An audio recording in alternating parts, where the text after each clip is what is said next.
Good morning, good afternoon. We begin with our press conference talking about Team 127, the 127th football team here at the University of Notre Dame.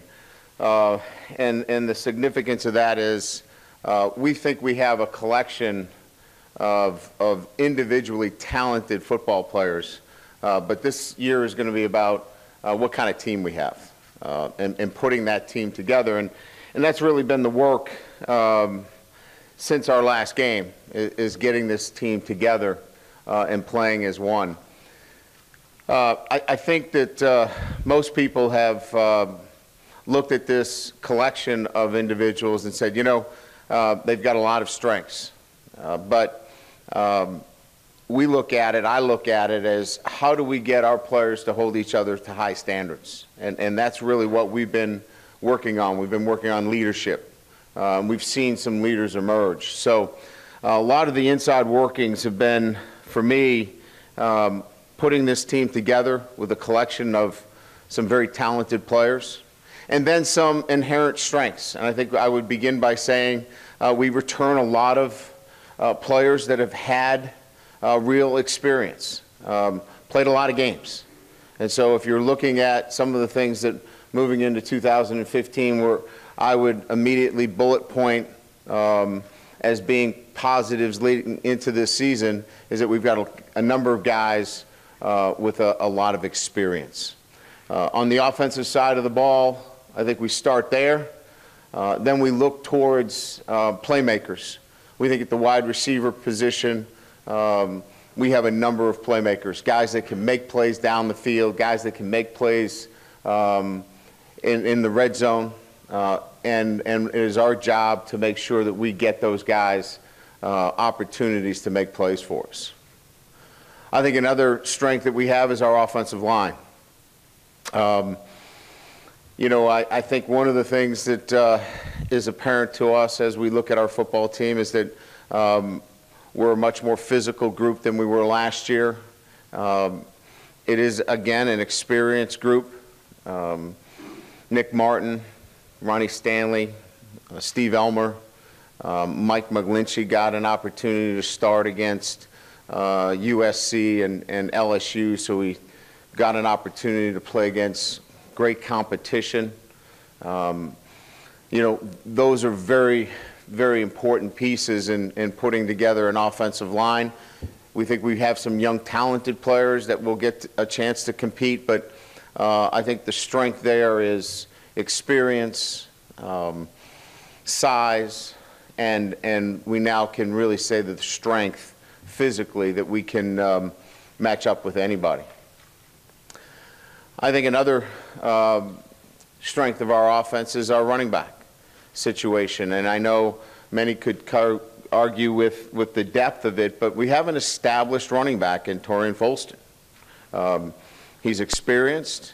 He's handled the ball in many different circumstances and situations.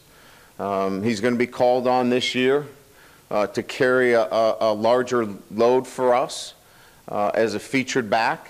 But what we like about him is that we know what we have there, and he is an established national caliber running back, and that is a strength for any football team going into the season. We know what he can do coming out of the backfield. He can catch the football.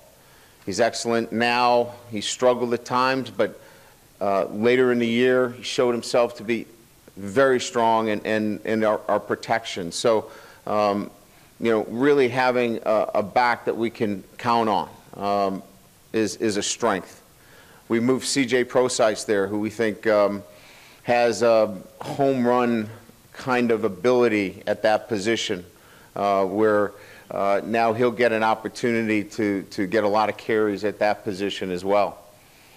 And then we're going to have to see where we go from there. We've got some young guys that are talented at the running back position, but I think that's a strength at that position.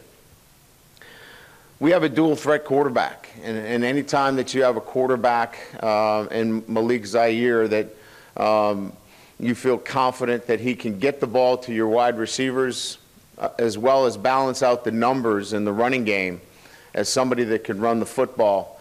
It's a great equalizer in college football today. Having somebody that is committed and established at that position as a dual threat quarterback is definitely a strength within the offense. And I think finally we have some depth at the tight end position. We think we have 4 tight ends, 5 that can help us in certain situations that will allow us multiple formation looks utilizing multiple tight ends. And I think anytime that you can get into some formation looks utilizing multiple tight ends that can do more than just one thing. We have some pass catchers in that group. We have some guys that can play in line. We've got some guys that can even work out of the backfield in an H-back position. So some versatility at that position, I think we feel really good about that. So from an offensive standpoint, that's the strengths.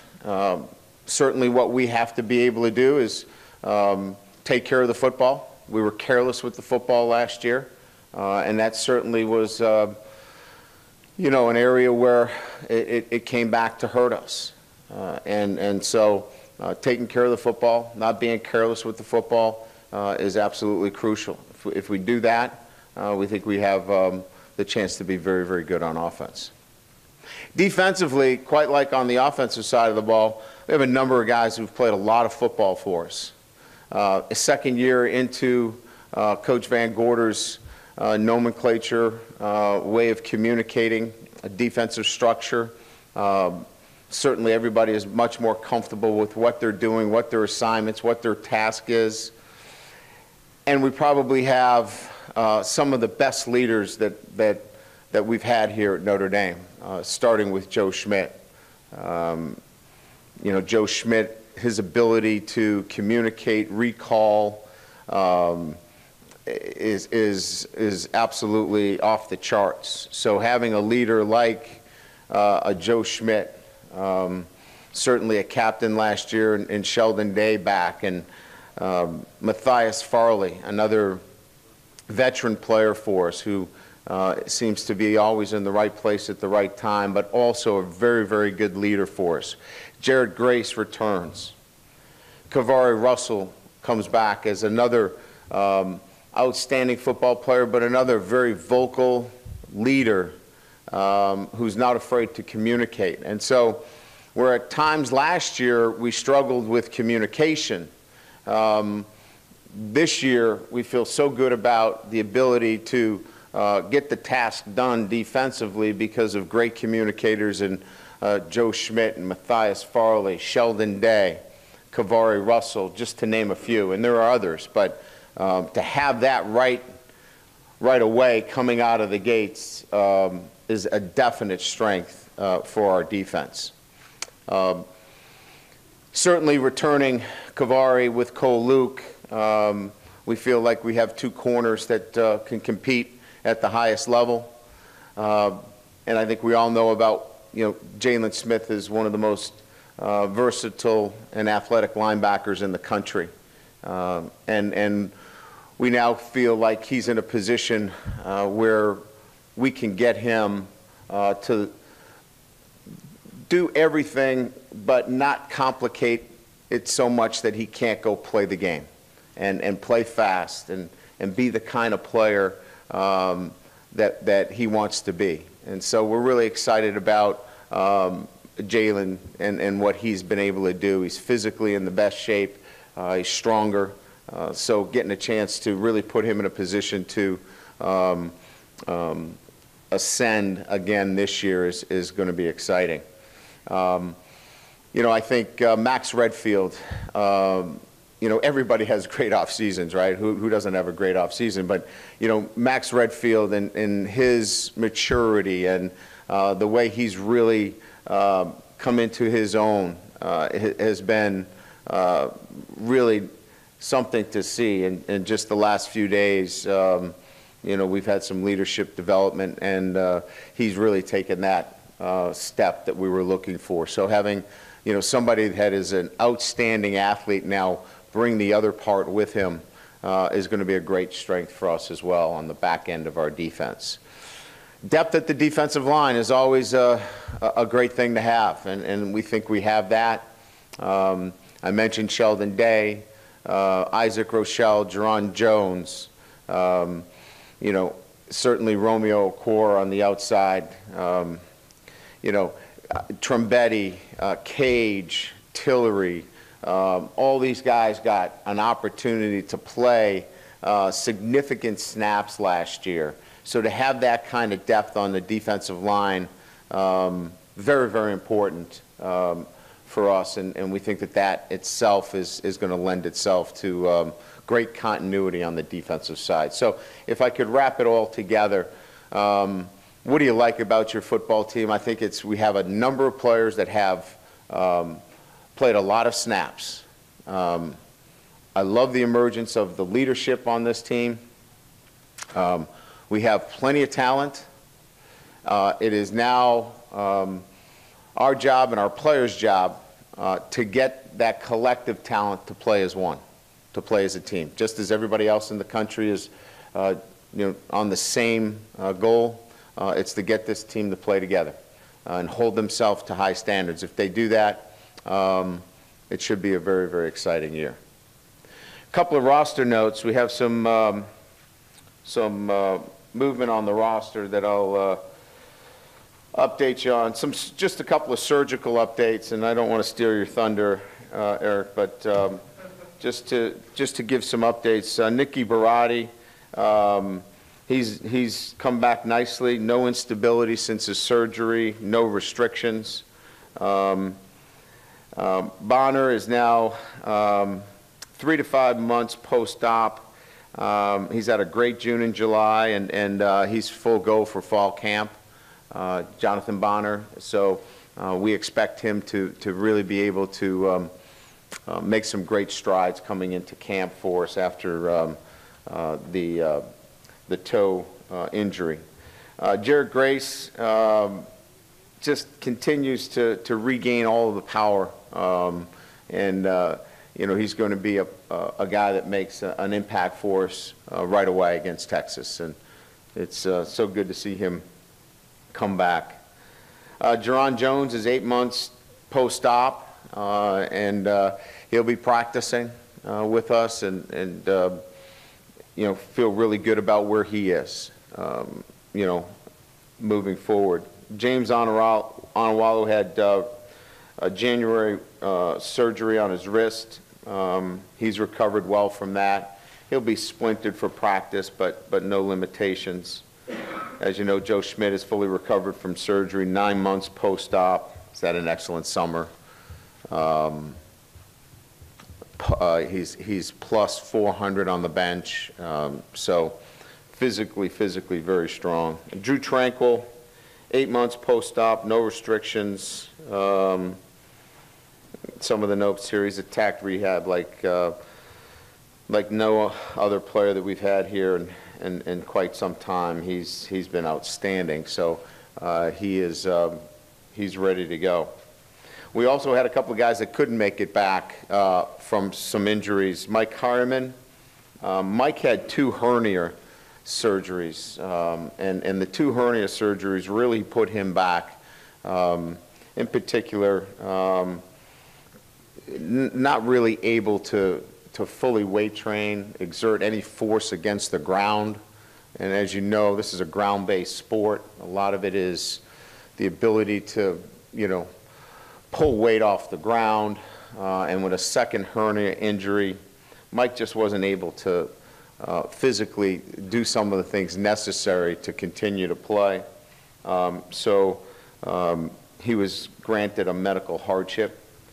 And Michael Deeb was granted a medical hardship. He had elbow ligament reconstruction with nerve involvement, and that nerve injury caused his retirement from being able to play.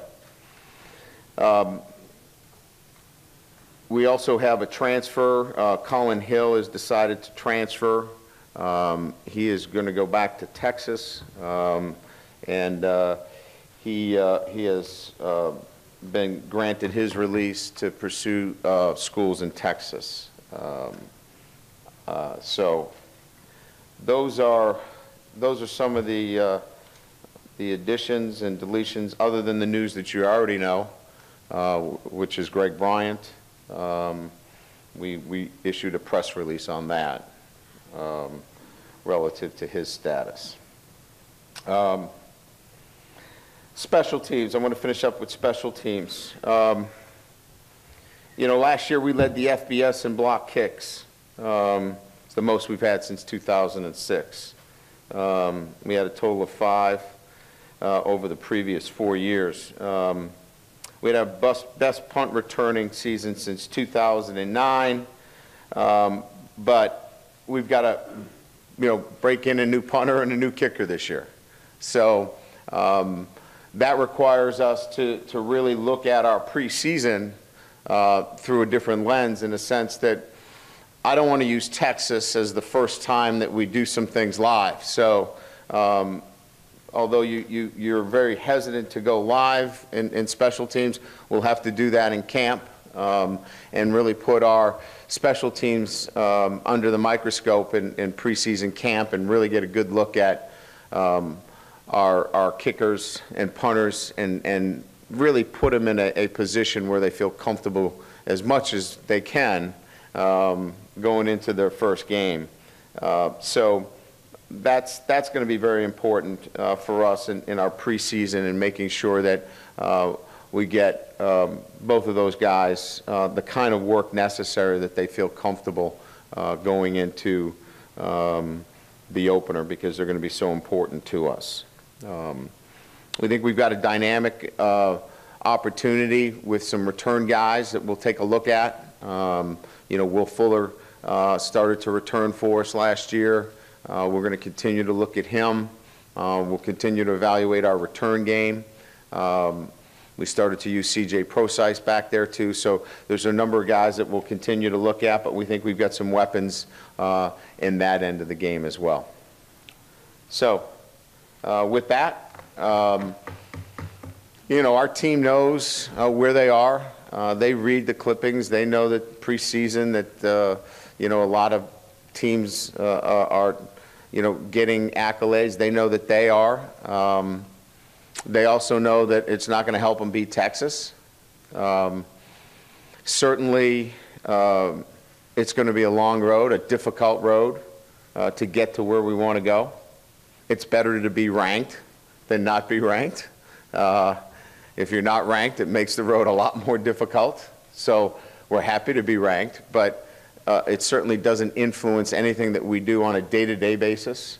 So the most important thing for our guys is, as I mentioned to you at the very outset, holding each other accountable, both on and off the field, and that getting the task done, attention to detail. If they do that, we think we've got some really, really good football players. That will open up to questions. All right. First up of the season, Eric Hansen, fire away. Brian, thanks for stealing my thunder. Yes. I know you got much more than that. Much more. Yeah. Ishaq Williams, can you clarify what his situation is as you begin camp? Yes, he is.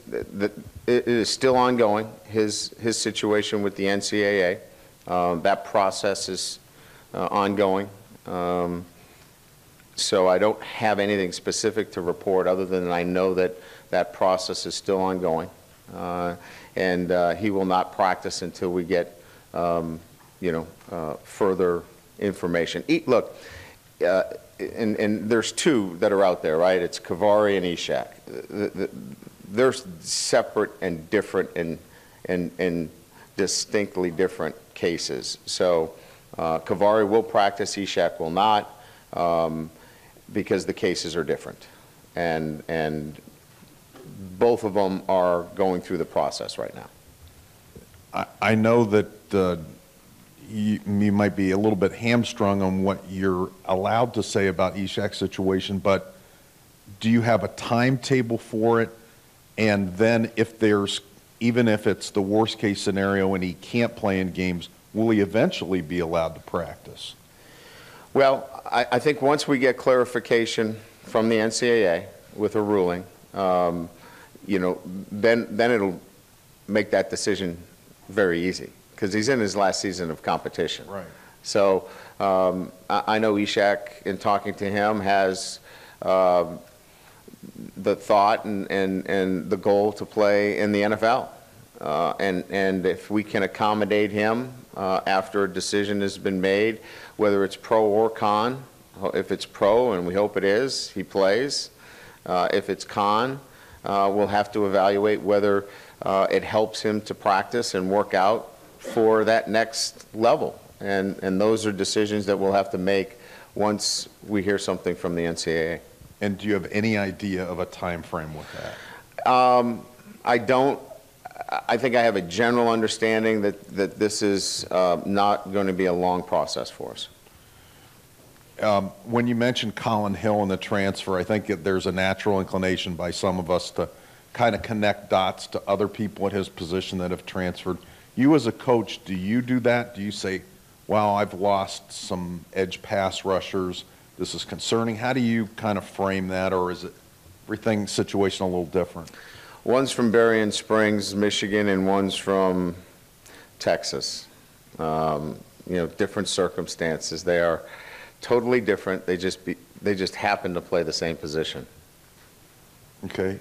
As far as your young quarterbacks behind Malik, how quickly do you want to figure out who your number 2 is, and what are your impressions of Brandon Wimbush and Deshaun from what you've heard over the summer, what you were actually able to see in OTAs?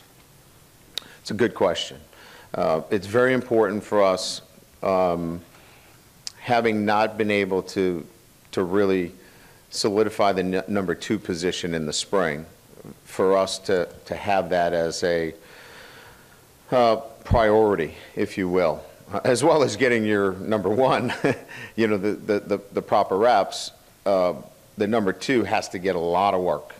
And so that's very important to us as we script, as we look at the reps. And so I can tell you that that's a conversation that's at the forefront of most of the scripting that goes on in the staff offensive meeting room. So in answering your question, it's very important. So when do we want that to occur? When it naturally occurs through volume of repetition. And so there has to be volume placed to that for both Deshaun and Brandon. Now, what have I heard? What have I seen? Over the last couple of days, I've seen a very mature individual in Deshaun Kaiser, as well as in Brandon Wimbush, beyond his years. So I think it'll come down to the fact that both of them are capable. We're going to have to find out who can go out there and be a field general and manage our offense. And that's really what we're at next, you know, starting today. When you mentioned the recovery report with Jarrett Grace, with Joe Schmidt, suddenly, as opposed to last year, you suddenly have a lot of options at middle linebacker. How do you see that playing out? Is Jarrett Grace really a candidate to possibly be a starter, and does any of this affect the way that you might use Jalen Smith? Well, there's enough reps for all of them. I can guarantee you that. I think, you know, very rarely do we ever get put into a position where there's a Mike linebacker, a Sam linebacker, and a Will linebacker. Somebody's displaced, somebody's kicked over. There's the ability to play 2 at one time. Game plans change from week to week. We play 2 option teams in Georgia Tech and Navy. There are so many variables in that question relative to, if you just look at it from one perspective and say, well, how are you going to get all those Mike linebackers out there? It's a valid point. But the reality of it is that with the different offenses that we see each and every week, there's enough reps for all those guys to play meaningful minutes and really impact every game we play. Last one, as far as the late arriving freshmen, the guys that came in June, Yes. is there anybody that jumped out at you in June, or jumped out at you from your conversations with Paul Longo or the other players who you say, this is somebody that I want to keep my eye on here early in camp to see if they can help us? Well, I think we would naturally go back to where we're still building the depth, and that's the cornerback position. And so, you know, Crawford, Coleman, in particular, you know, those two guys, you know, have shown some things that, you know, will allow us to continue to hope that somebody, you know, can compete for us as a freshman. Ashton White, who am I missing at corner? Those were the three, right? The freshmen. So, you know, there's the hope there that those guys can come in and give us some you know, quality reps.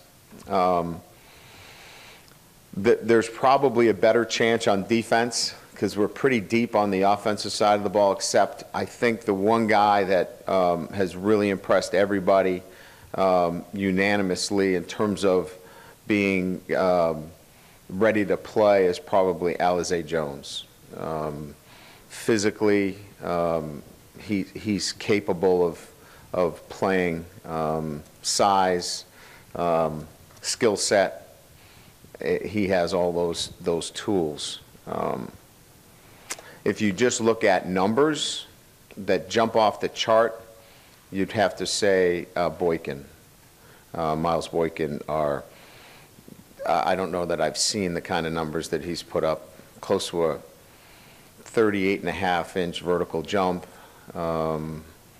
you know, physically strong, you know, 15 times 225. I mean, just really impressive numbers. And I would say that goes for, as a freshman class across the board, all of them are physically very, very talented. Right. Up here to your left. As a follow-up to Eric's question about Wimbush and Kaiser, how often do you guys reassess that to go along with how you're recruiting that position, which obviously without getting into specifics has changed here in the last week or so? How often are you having those discussions about how you approach that recruiting that position? Well, you know, our focus will not be, look, the Wimbush Kaiser situation is establishing the two. Those two guys are not impacting our recruiting. We know what we have there. We'll continue to recruit, you know, for 16 and 17. So those two guys really, we have a great understanding of what their skill set is. So I don't think they impact 16 and 17 for us. I think we've already made that decision that, you know, we want to take a 16 and we want to take a 17. Trying to follow up on Kavari, is there any much concern that he won't be ruled eligible, or is it? You know, the information that I've gotten back from Jack Swarbrick and you know, our athletic administration was that we've submitted everything. We feel confident in the information that we have submitted to the NCAA, and we feel very strong about his eligibility. We certainly were guided through this process in terms of what he needed to do. He went out and did that, but it's now out of our hands. But we feel strong about, well, we feel strongly about checking the boxes and doing the things that we were required to do along the way. Obviously, when spring ended, there was competition for quarterback. Now that Malik has the position, what have you seen? How has he changed? Have you seen him develop as a leader, and is he more confident? And does the fact that there is no competition this year, does that make it easier because you can give him so much more time at 20 more reps? Well, a couple of answers here. One, he has such a thirst for the game and wanting to know so much that we actually have to slow him down a little bit. You know, he was in the Elite 11. He wanted to expose himself to, you know, more coaches and as much information. He's somebody that loves the game and wants to be around the game all the time. And sometimes you worry about him in that sense, that he's got too much information. But I think he's done a good job of making sure that the important stuff is important. And there's a lot of philosophies out there. So in answering your question, I think what it's done for him is that it's motivating him even more to go out there and be the best quarterback that he can be. He's so driven and loves to play the game so much that we at times have to kind of pull him back a little bit. As a leader, he has some natural innate ability to stand in front of the group. What we're working on is clarity in message. He has its tendency to get a little emotional in the way he talks, and you guys have interviewed him.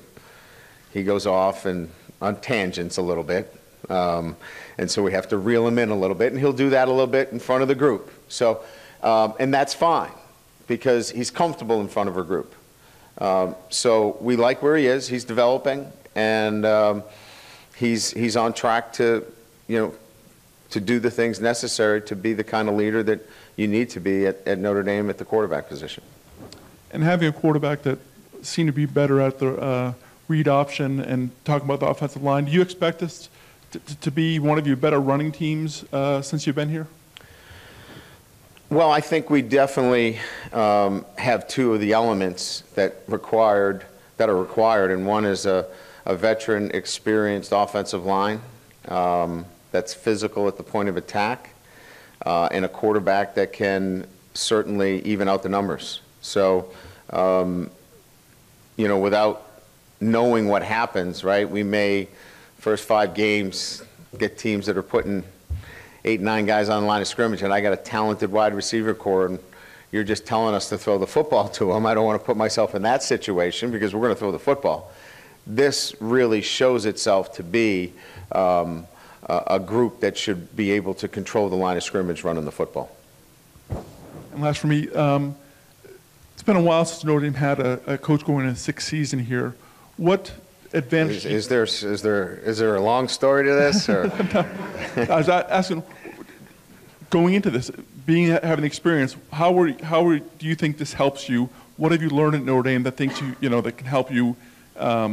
Maybe something you didn't know at year 2 or year 3. Without being glib or wisecracking, for all those coaches that were here less than 6 years, they all wrote books, right? They had many stories to tell. I'm on my 6th year. I could write several books of what I've learned, and what I continue to learn every day. And so we've made incredible progress in so many areas that are centered around our student athletes. And it's not just me. It's the support from Jack and the university to continue to move our program forward. You know, it's a competitive business out there.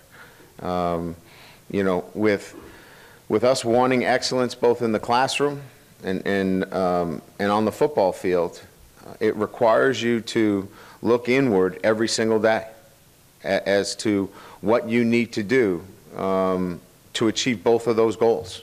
And that's maybe where we're,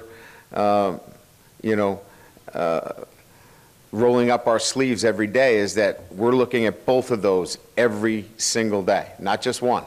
We're not just building, new facilities and new locker rooms. We're looking at both. So I've learned a lot. I think we've made great progress in enhancing the experience for our student athlete while keeping the ultimate goal here in mind, and that is excellence in the classroom and on the football field.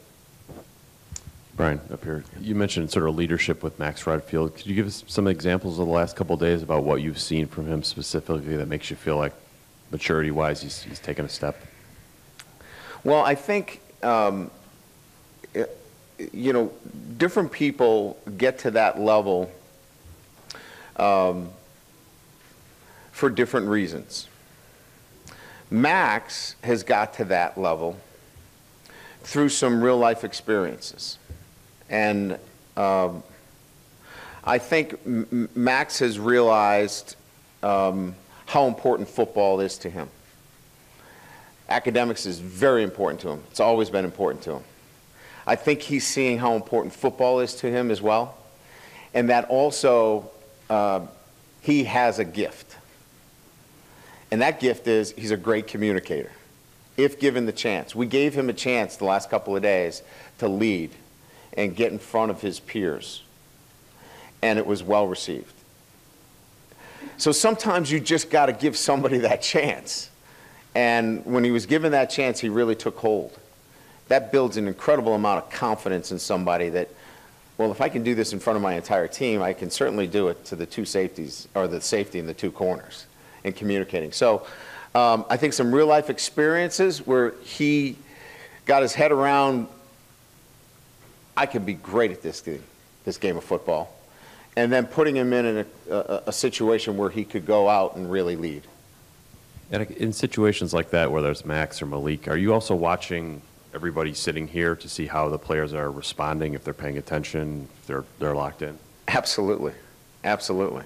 Yeah, we're looking at body language, you know, who's sitting up in their chair, who's focused.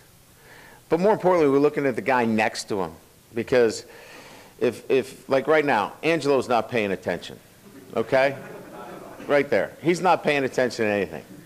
I'd want you to hit him right in the head, because I'm saying some great stuff right now, and he's not paying attention. I want him locked in. So part of it is that pure accountability. And certainly I'm using an analogy here, but that's what we're looking for, Pete, more than anything else, is that those guys that are not in those designated singular leadership roles to hold others. If they're not doing it the right way, you don't have to have a C. You don't even have to be regarded as a potential leader, but you can hold that guy who's not doing it the right way, you can hold him accountable. On an injury front, Jerron Jones, is he a no-restriction guy? Or? He's a no-restriction guy. Okay. So he'll have a full camp of full activity. Now, you know, we're going to be smart. And anybody that has, you know, that kind of injury at his size, we're going to be smart with. But he's, you know, he's a full-go guy. But, you know, Rob Hunt and I will have conversations, you know, Keith Gilmore, and we'll be smart with him. We're not going to grind him out coming off of that, you know, surgery. But if he's walking in right now, he has no restrictions off of that surgery. Big picture, you sort of drew a distinction between the components on the team and then actually having a team, and you have to put that together. Mm-hmm. So it's probably not a fair question to ask if you feel like this is your best team on August 5th or 6th or whatever today is, but do you feel like this is your best group of components? This is the deepest group of components. You know, I think every year you say, well, I'd like to have Michael Floyd, or I'd like to have, you know, Martin, or I'd like to have this guy, but I think a collection of depth within the overall football team, yes. However, that doesn't get it done for you. It's how this group comes together, how they overcome adversity, how they stay together, hold each other accountable. That'll be the mix. And lastly, on the leadership issue, do you feel like for the first time in a while, your best players are also your best leaders? Well, it's not to take anything away from Zach Martin, but I was going to say, you know, I think what we have, and I'm not trying to evade the specific question, we've developed better leadership. And part of that is on me. I think I've done a better job of developing the leadership on this football team, because our guys want to lead, and we just needed to do a better job of helping them, and I think it's the best we've had. Brian, over here. With CJ learning the new position, what does he still have to pick up necessarily, and what could he have picked up over the summer not working with the ball and everything in the summer?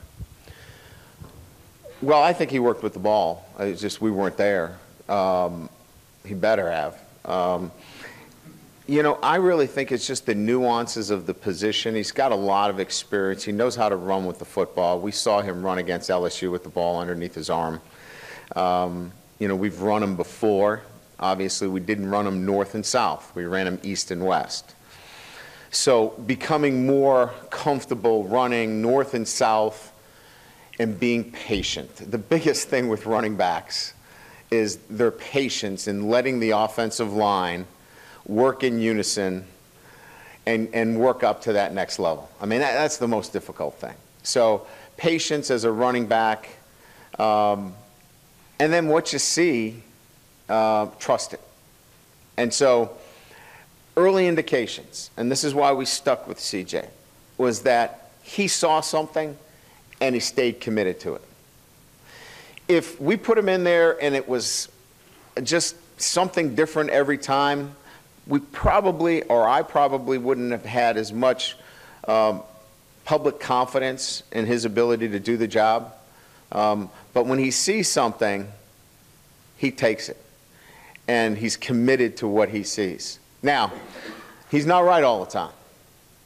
So to answer your question, I think it's just more of that, what you see, trust it, go with it, and just continue to be patient with what's happening in front of you.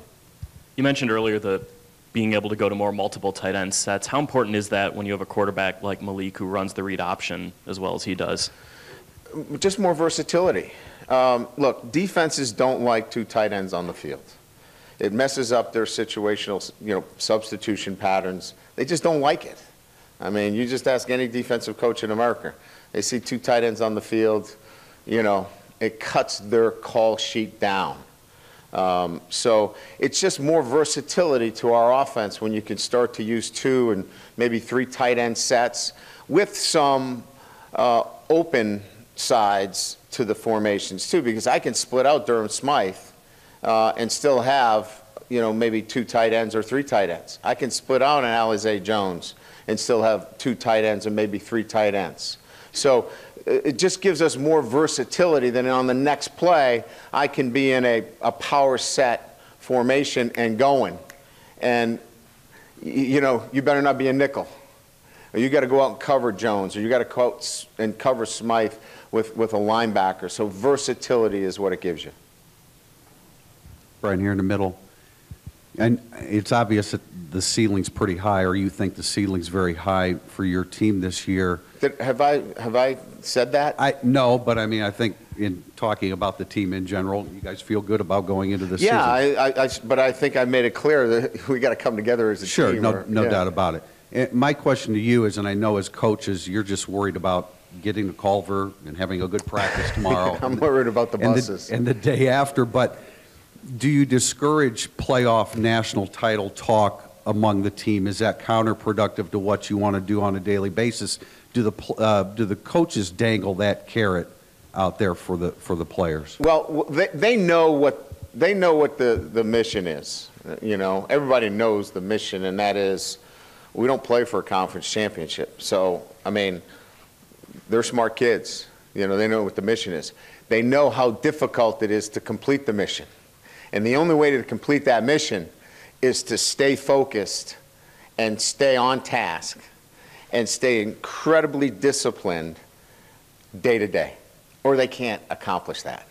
So, they know what they want to accomplish, but they also know, because it's driven home every single day, there's no way they get there if they're thinking in those global terms. So you don't encourage that line of thinking.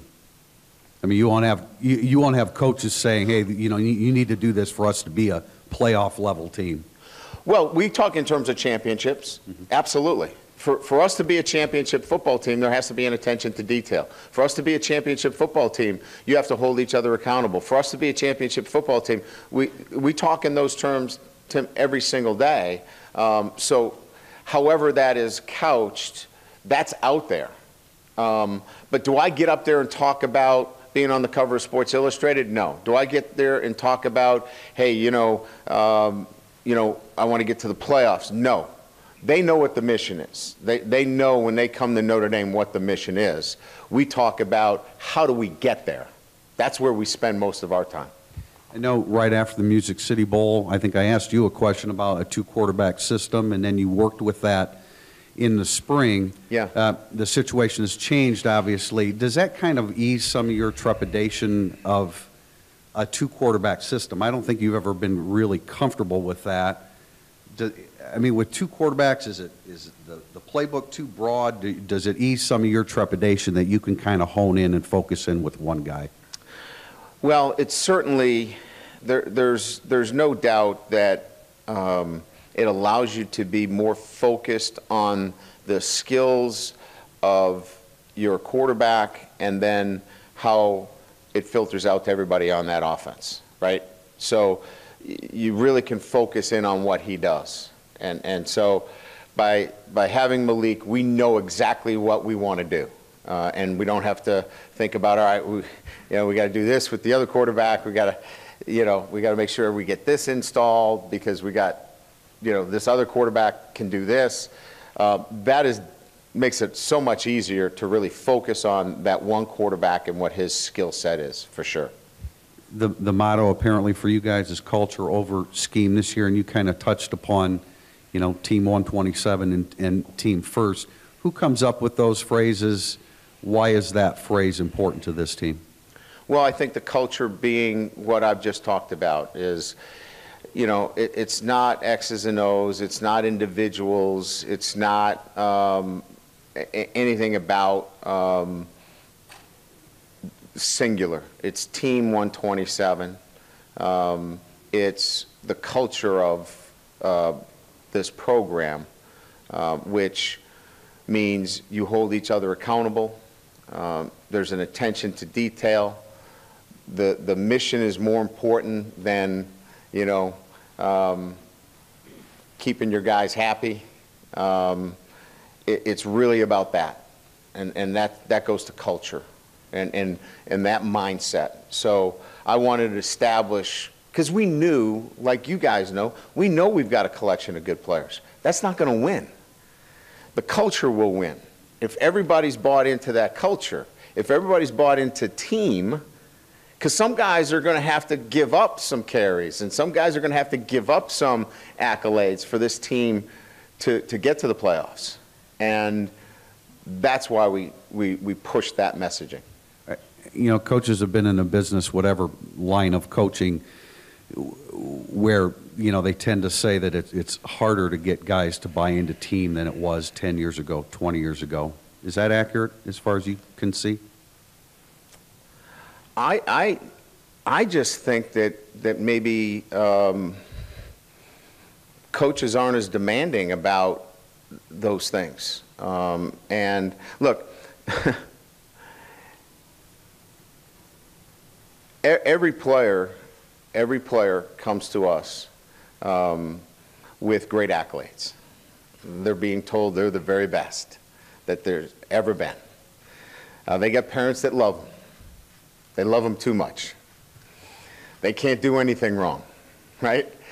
So it's incumbent upon us to make sure that they're doing it the right way every single day.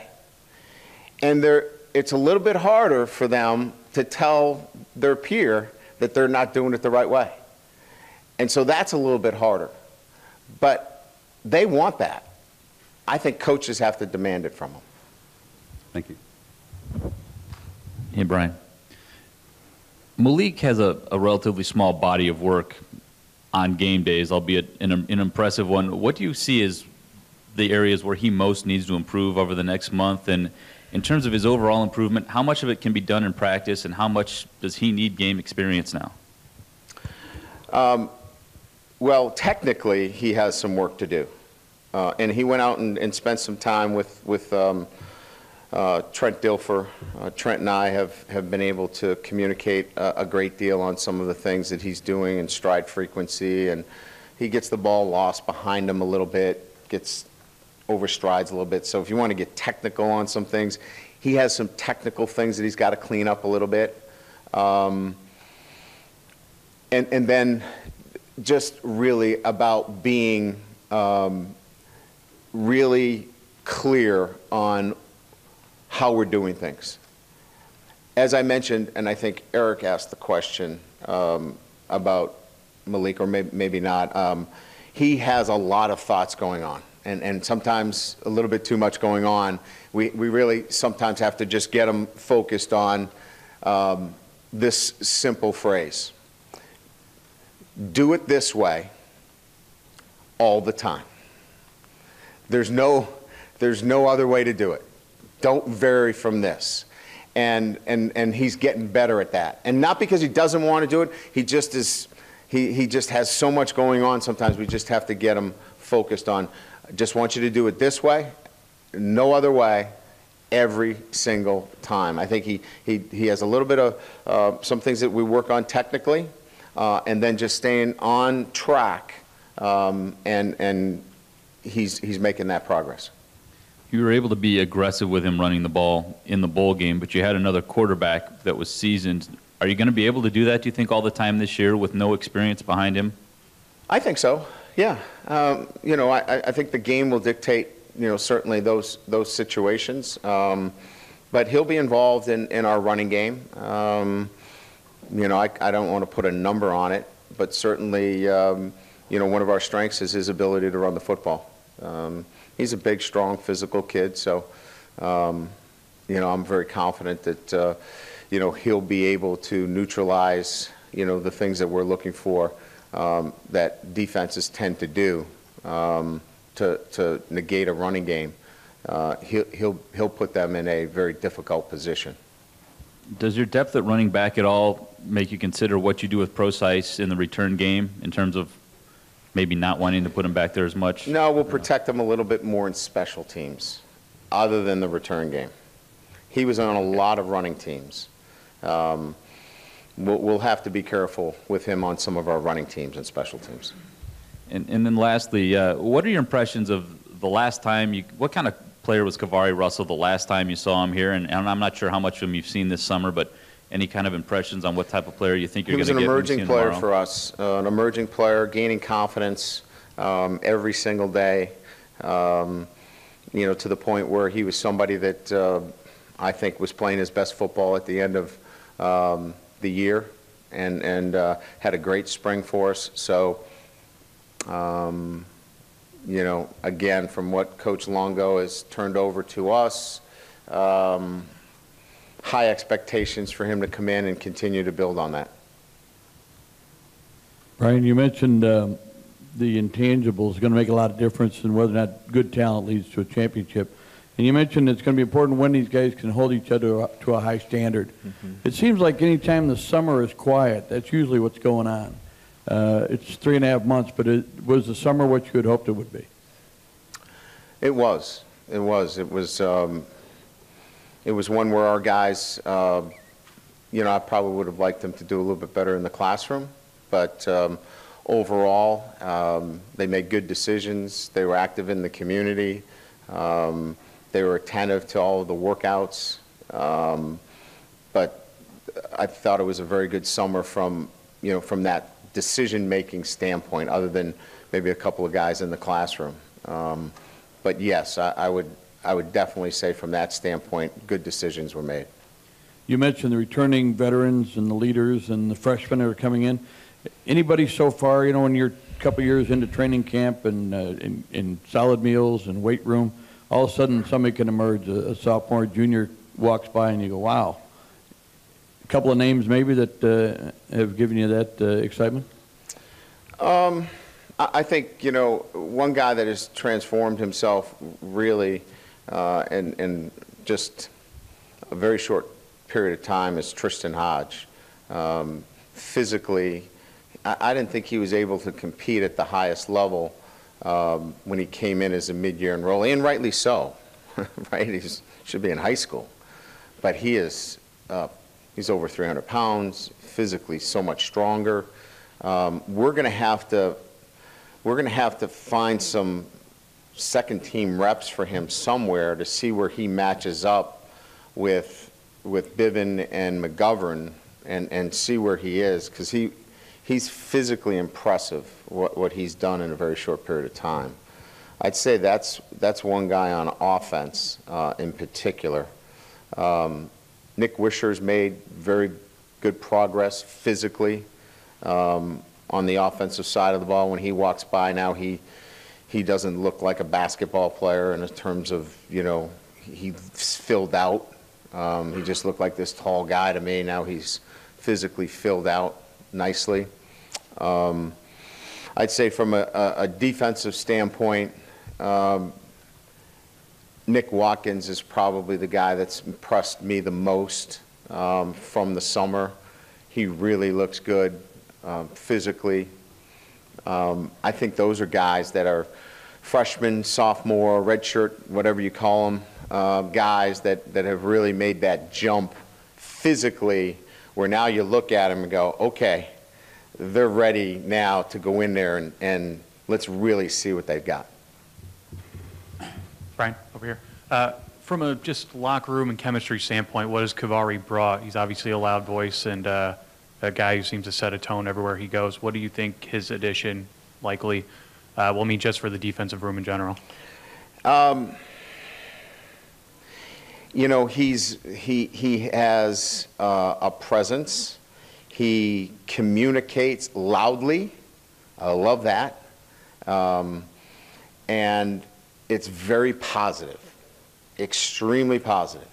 He's not a guy that's running around screaming at somebody.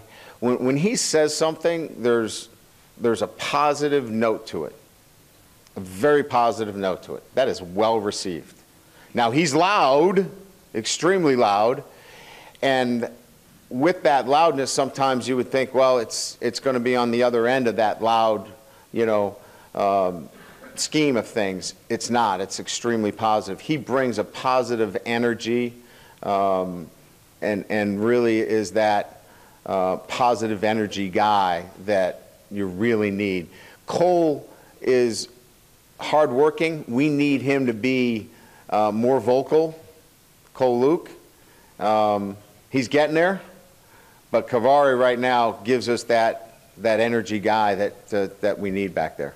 Just to clarify, in terms of once the NCAA rules on him and Ishak, is that it as far as you know, with everything going back to last August? I know there were talks of vacating and this and that. I mean, is it? I don't know. I'm not certain if that ends it or if there's another level that covers the entire team. I'm not certain. I have not been involved in anything but the eligibility of those two players. Going back to last year now, I know a lot of us like to probably make too much, good or bad, out of a way a team finishes in a bowl game and how that carries over into the next season. But with what you guys were able to do against LSU after the way that regular season ended, how do you feel that can kind of have the carryover effect that sometimes we make it out to be? Oh, it definitely helps. Certainly, winning your last game helps everything, from a, psyche, morale, all those things. Now, it's all about, what they do moving forward. That game was over, and it was what they did moving forward. It was the decisions they made, and this is what I told them. It's the decisions you make after this game will determine whether this game meant anything. If you guys come back after this game and don't give us all that you have in all of these areas, that game doesn't mean anything. But it gives you that platform of, look, we can do this if you do these things, and by and large they have. Where do you think things might have gone wrong for Greg Bryant this summer in terms of him not being here? Oh, I mean, look, look, every year that I've been a football coach, we have to counsel our players every year, whether it's Greg Bryant or it's the best players on our team. And, you know, they have to make good decisions. And sometimes they don't. It doesn't make him a bad kid.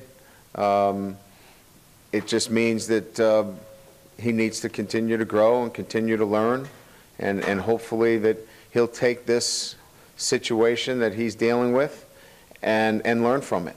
But I don't know that I could speak to what he did wrong specifically, other than he needs to continue to make good decisions.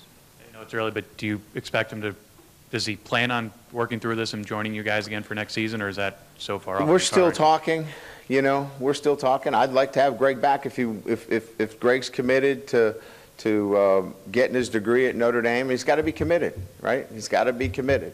If he's committed to getting his degree at Notre Dame, committed to utilizing the resources that we have here, I'd love to have Greg Bryant back. Thanks. With Greg out of the lineup, does that solidify that CJ will work exclusively at running back, whereas he kind of moved back and forth during the spring? No, he'll stay there. He'll stay at the running back position. Okay. With, you have two other freshmen coming in competing at the running back position. Is there any thought about maybe giving some audition, whether it's Amir Carlisle, who had played there before, or Justin Brent played there as a high school senior? Is there anybody else you would be maybe looking at for that position? Yeah, we're going to move Justin Brent there and give him an audition there, see if he can give us something. You know, there's a deep pool of talent at the wide receiver position right now. I don't know that it's going to be hard to get him a lot of reps at wide receiver. So we're going to take a look at him at running back and see if he can give us something there. He's big and strong and physical. Essentially what I told him is if he takes the ball and he runs downhill, north and south, and doesn't bounce it outside, because I'm sure I got two freshmen who are going to want to bounce it outside every time they touch it. If he takes it and he goes downhill and he plays physical, I'll find some carries for him, and I'll get him on every special team.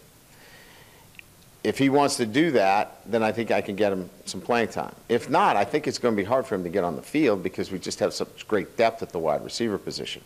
Will it work? I don't know. But he is a very gifted athlete. He's big, he's strong. So we'll give it a shot and see if it does anything for us. Was that decision prompted because of Greg's ineligibility, or? Oh, sure. No, it was definitely prompted because of the lack of depth at the position.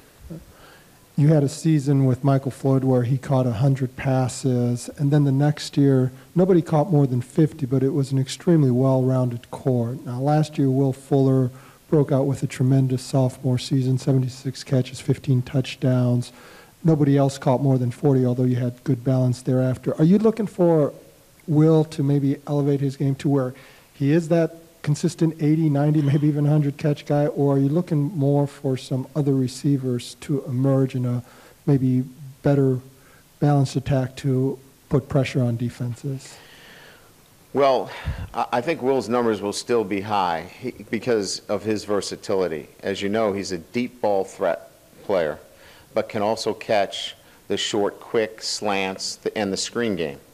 So when you talk about volume of catches, they have to have versatility at that position. So anytime you accumulate that many catches, you have to have versatility at that position.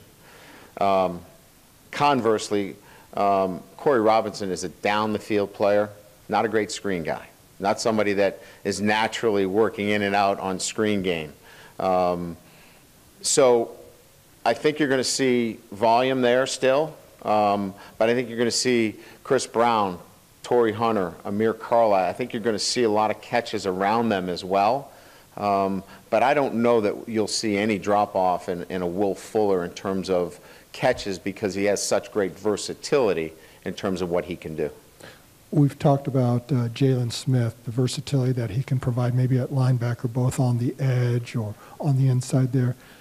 Is Sheldon Day somebody who can provide something like that too along the defensive line? I mean, we all looked at, he was given credit for 1 sack last year, even though he had plenty of quarterback pressures. Right. Can he be somebody that can be effective maybe on the edge as well? I think in our defensive structure, he will not always be lining up as a 3 technique. So he'll be moved around to maximize his ability, certainly. We think he's a better pass rusher outside than he is inside. So we'll move him around and give him the chance to impact games. But it'll be call determined based upon what the front situation is. But again, going back to your question, he's not somebody we want to just lock down inside. We want to be able to move him around. And you've addressed this question many times before about the left tackle. Because you have a left-handed quarterback, was there any thought at all of moving Ronnie Stanley to the right side, or is it really irrelevant in the style of offense you run? We had a conversation about it, but the kind of things that we're going to do, I think if we were strictly going to be a drop-back team, we gave it some thought, but we're going to be doing a lot of things with Malik that with our play action game and boots and, moving the pocket, that it doesn't put the onus on the right tackle because of what we're going to be doing in the passing game. Okay. Thank you. Moving the launch point. Coach, over here, you had talked early, the offensive line was one of the groups you had initially talked about being a group that you have a lot of confidence in going into the season. With a group like that, it's sort of settled with the exception of left guard. You kind of know who's going to be where. Is there anything you do differently during camp to sort of build around that group, or is it just kind of you go along the way you normally do, and that group just kind of steps up and does its thing? Well, we're still well, first of all, I would say that some of the big differences are it starts with Nick Martin. This is a different guy from last year, fully healed, healthy. Over 300 pounds. He was 286 coming into camp last year. Really wasn't able to squat. Just a different football player. So it'll be fun to watch him go out and compete. But it's the left guard position that we need to continue to see and work, because that's Nelson and Bars. And then solidifying the backup position with Mustafa. And then finally, what's going to happen at right tackle? Who's going to emerge as that next guy? Hunter Bivens been working at the left tackle position. What's going to happen at right tackle? So a lot of the action that I've just mentioned is in that next group, other than the left guard. So let that first group gain continuity, experience together, calls together, and then really try to solidify that second unit. Last year at this time, you kind of went into the season as you headed into Rice. Your second-string defensive line was a lot of young guys that had never played. Matuska's a redshirt freshman. You had a lot of true freshmen. Those guys are now a year older. They've been in the weight room an extra year. What kind of flexibility, confidence, whatever the case may be, does that give you in your defensive line, knowing you have so many more – even a guy like Isaac Rochelle was a sophomore last year. What does that do for you guys defensively to have that much more experience? Oh, I sleep better. I know that. Thinking about all those freshmen that we had to play, and then the guys that we had to line up at USC, and it just gives me a nightmare. And then I come back and think of where we are right now. It's just a different unit. And being able to play a lot of them, and they know what to expect, and they know what we want from them. Is really, we're just, I know it's less than a year, but it feels like 2 years removed from where we were last year at this time. You had mentioned CJ had played a lot of special teams last year. I think led the team in special teams tackles. You had Torian Folson on some of the coverage teams, yes. Cam McDaniel, Mir Carlisle. Does the incoming freshman class, you've talked about some of the strength, but there's a lot of skill guys. Nick Watkins is a year older. Does that group sort of help you, give you some flexibility to get maybe some of your guys that are going to be touching the ball a little bit more on offense, the chance to kind of get off of those and still feel like you're putting a high-quality group out there? Yeah, I just looked at our kickoff team and spent some time on the personnel. We're going to put 5 seniors on that kickoff team. Even though, you know, for a true freshman to get on, other than Yoon, for a true freshman to get on that team, he's really going to have to do something extraordinary for us. And we're going to go live in our special teams, so they'll get a chance. But, you know, Avery Sebastian was an outstanding special team player at Cal. You know, Nick Ocello, who's with us, who was a all-conference ACC player in lacrosse. There's a big physical kid, you know, that we can plug in right away, you know, as a mature kid.